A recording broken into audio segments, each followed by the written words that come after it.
Hello viewers, in today's class we are going to discuss an important problem from Fourier transforms, right? So in this session we are going to find out the Fourier transform of a Gaussian function, right? So here we have this problem in which we have to find the Fourier transform of e raised to minus x square over 2, right? So before proceeding further, let us quickly see the definition of Fourier transform of a function and the definition of a Gaussian function. So viewers, the Fourier transform of a function, say f of x, is defined by capital f of x. It means this denotes the Fourier transform of f of x. So the Fourier transform of f of x is given by this integral, that is minus infinity to infinity. Then here we have f of x and e raised to minus I s x, and here we have dx. So this is the definition of a Fourier transform of a function f of x. So now here we have to find the Fourier transform of e raised to minus x square over 2. So our function f of x is given by e raised to minus x square over 2, which is known as a Gaussian function, right? So in this session, we'll see that the Fourier transform of a Gaussian function is also a Gaussian function.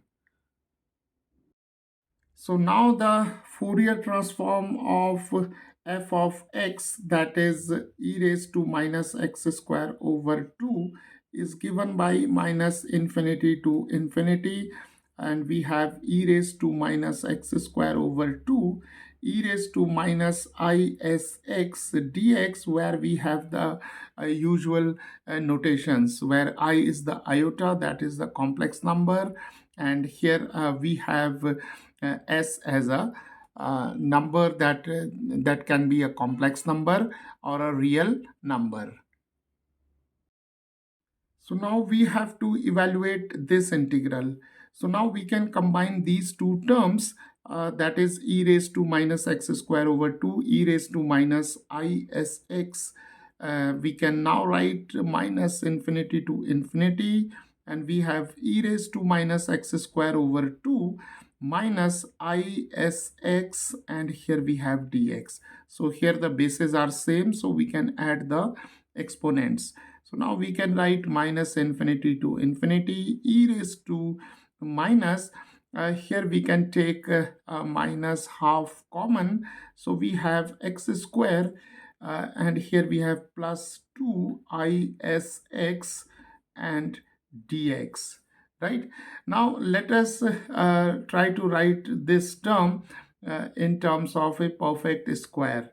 So we can now write minus infinity to infinity e raised to minus half, and here we can now write x plus is whole square, that is a plus b whole square. So we can have x square, then we have I square s square. So to eliminate the extra term I square s square, we have to subtract it. So we have I square s square, and then we have the term 2ab, that is 2xis, which is this term, right? So x square plus 2isx can be written like this. So here we have dx.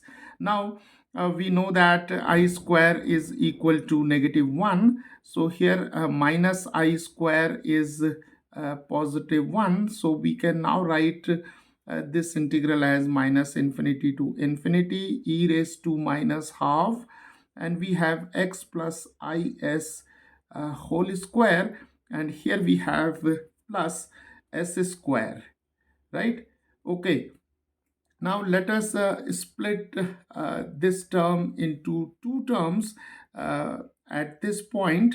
So we can now write minus infinity to infinity e raised to minus half, then we have x plus is whole square, and then we have e raised to minus s square over 2 and dx. Right? Now this is a constant term that is independent of x, so we can take e raised to minus s square over 2 outside the integral. So now the Fourier transform of e raised to minus x square over 2 can be written as e raised to minus s square over 2.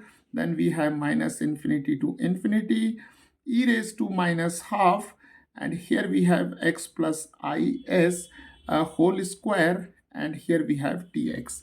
Now we have to evaluate this integral, and will make use of the method of substitution.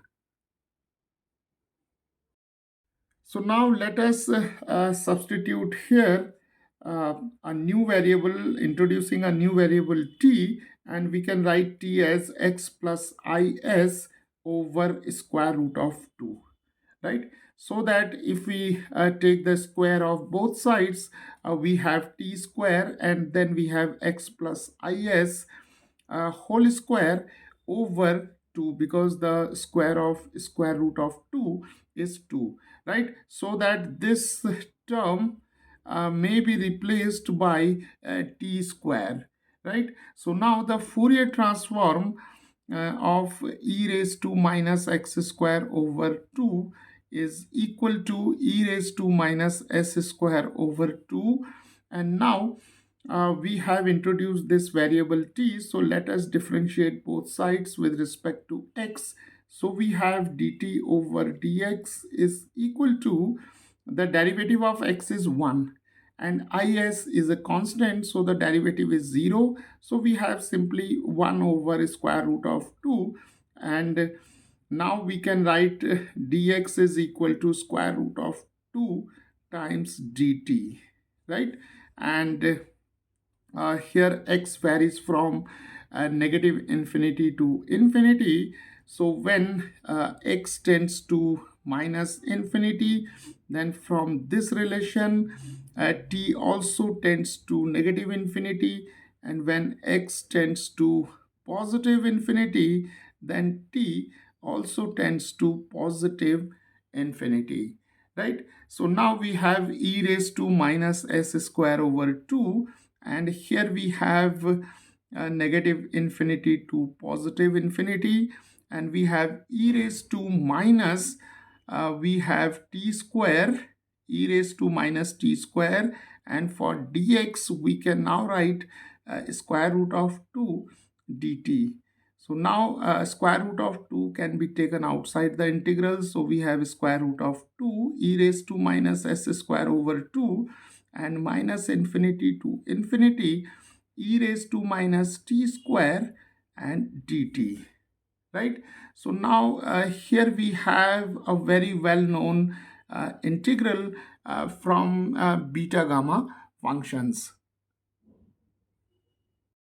So viewers, here we are not going to calculate this integral, rather we'll use a direct result from the theory of integrals. We know that the value of this integral is equal to square root of pi, right? So we have to remember all these results for direct application. So the value of this integral is square root of pi. So if we substitute the value of this integral in this relation, then the Fourier transform of e raised to minus x square over 2 is given by square root of 2 e raised to minus s square over 2 times square root of pi, right?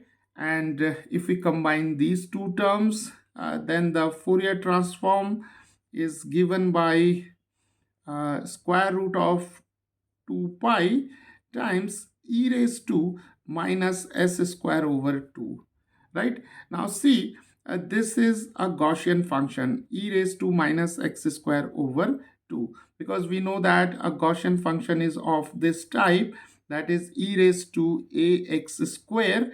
So here we have e raised to minus x square over 2, and in the right hand side we can see that the Fourier transform of this Gaussian transform Gaussian function is also a Gaussian function, right? Because here we have a function of this type, that is e raised to minus s square over 2, right? So this parameter s may be a real number or a complex number.